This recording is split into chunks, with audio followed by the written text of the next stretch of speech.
Vamos a platicar sobre este tema, sobre lo que está enfrentando México en estos momentos, con nuestro gran amigo, analista político, don Guillermo Torres Quirós. No sé si la tengamos ya en la línea, don Guillermo. Buenos días. Buenos días, mi estimado Víctor, no sé si me puedes escuchar. Exageradamente bien te escucho, Guillermo. Muy bien, ¿Eh? mi estimado Víctor, pues, híjole, este arranque que has hecho acerca de, pues, estos actos penosos, el ver a un expresidente de la Suprema Corte de Justicia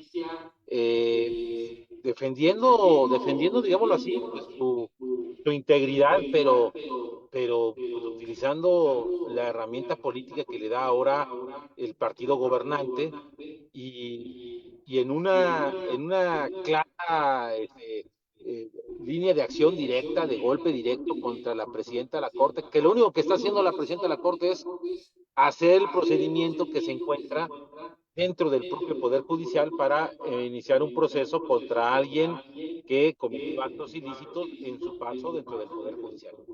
Oye, Guillermo, 280 casos semejantes le dio entrada Arturo Saldívar durante su presidencia. Él promovió este tipo de denuncias, 280 casos.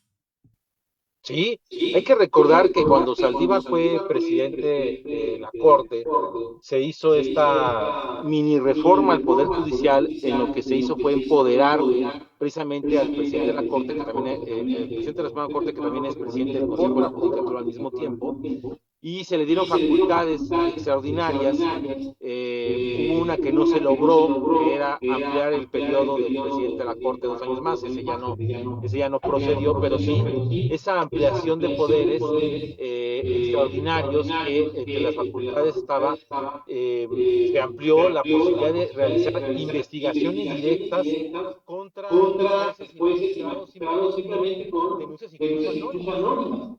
Y ahora sí que él está tomando, como se diría, agua de su propio chocolate. Exactamente. Sí, sí, sí, está una cucharada de su propio chocolate, ¿verdad, Guillermo? Oye, está nervioso Morena, está fuera de cuadro Morena y el grupo político. No se imaginaron estar en estos aprietos, que creían que era un día de campo. Sí, yo creo que la verdad, hemos visto que la campaña se ha ido poco a poco cerrando. eh, al principio del mes de este año se veía pues esas encuestas enormes de diferencia de puntos. Es normal que se vayan cerrando el propio proceso. Ahora se ve cambios ahí. Me llama la atención diferentes acciones y por qué hay insistencia de Morena y sus aliados en hacer manifiestos en el proceso. Uno es relacionado al tema del voto de los mexicanos en el extranjero, que recuerdo hace un rato 40,000 personas que solicitaron eso, y estas son manifestaciones, ni siquiera es el 0,1% del listado nominal. Pero ¿por qué haces ese acto? ¿Por qué haces ese acto y de ahí te estás perdiendo toda la cuenta del INE? Ese es uno.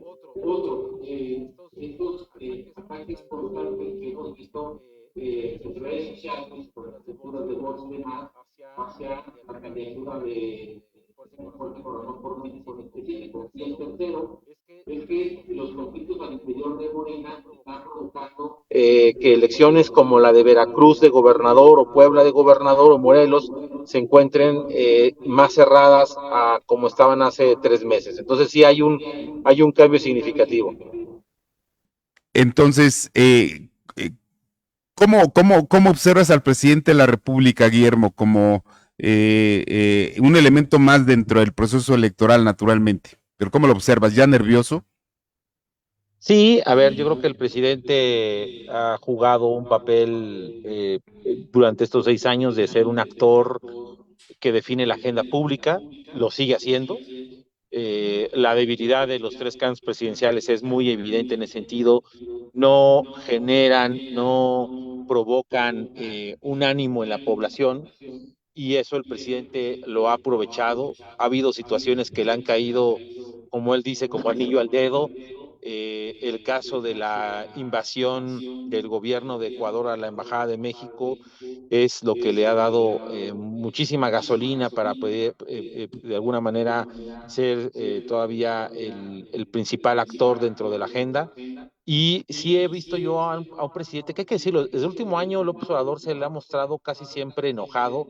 Hay momentos de que es eufórico, pero también estamos viendo ya que él percibe un efecto de que ya no va a tener el control, o pareciera que ya no va a tener la silla presidencial, pero sí quiere mantener el control político, y ese control político se ve pues precisamente en la candidatura de Claudia Sheinbaum, que sí es evidente que es la apuesta que él hizo desde el futuro, desde el pasado, y que me imagino que él en sus proyecciones, pues sí ve que es la mejor sucesora que puede llegar a tener.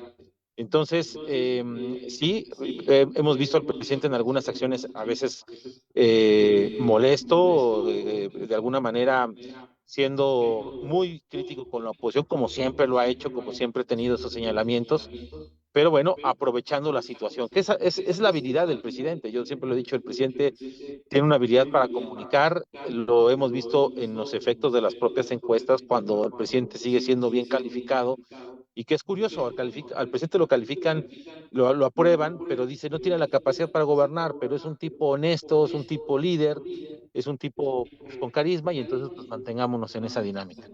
Exactamente. ¿Cómo ves tú?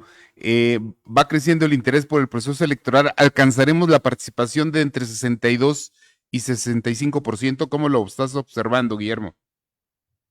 Sí, con algo de temor, estoy viendo el hecho de que no ha aprendido, he tenido la oportunidad de ir a algunos estados de la República Mexicana, y no se ve un proceso que esté entusiasmando y generando como en otros momentos. No se está sintiendo la campaña presidencial, pero bueno, también tiene que ver esto con que el proceso de sucesión fue muy adelantado, año y medio antes se empezó a hacer estas promociones de candidatos, y yo creo que ese es el efecto que estamos viendo ahorita, el hecho de que se superadelantó el proceso, y que hay un desgaste en la población. Aún así, sí creo que hay elementos para considerar que posiblemente la gente sí vaya a emitir su voto.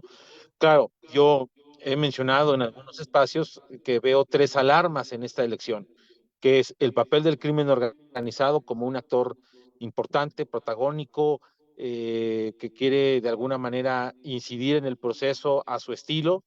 El otro es la posibilidad de una elección de Estado, ya sea tanto en gobiernos estatales como en gobierno federal, la utilización de los programas sociales y pues, de la presión que se hace teniendo el gobierno, teniendo la propia autoridad, y que no es único, digo que ya hemos visto esto en México en otras ocasiones. Y el tercero es la combinación del juego de las emociones. Yo aquí lo que me refiero es que vemos cómo, por ejemplo, se genera miedo en el electorado de que ya, con el tema del crimen organizado, de una posible incluso a veces hasta narcoelección, y por otro lado el tema de que ya todo está solucionado, que ya está todo resuelto, y que entonces en ese tema ya resuelto, pues ya para qué vas a votar si ya sabemos quién va a ganar, ¿no? Entonces, eso genera ese juego del abstencionismo.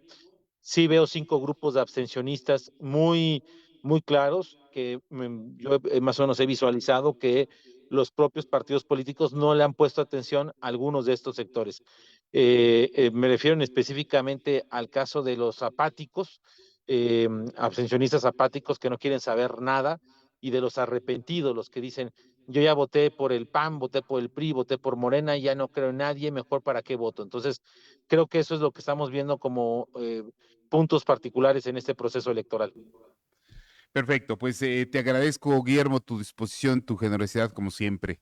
No, al Ojalá y contrario, al podamos contrario. seguir platicando más seguido por las mañanas, no las mañaneras, Claro sino que por las mañanas. sí. Esto.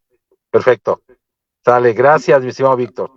Un abrazo hasta la Ciudad de México, allá con el analista político, uno de los analistas más completos que tenemos en México, don Guillermo Torres Quirós.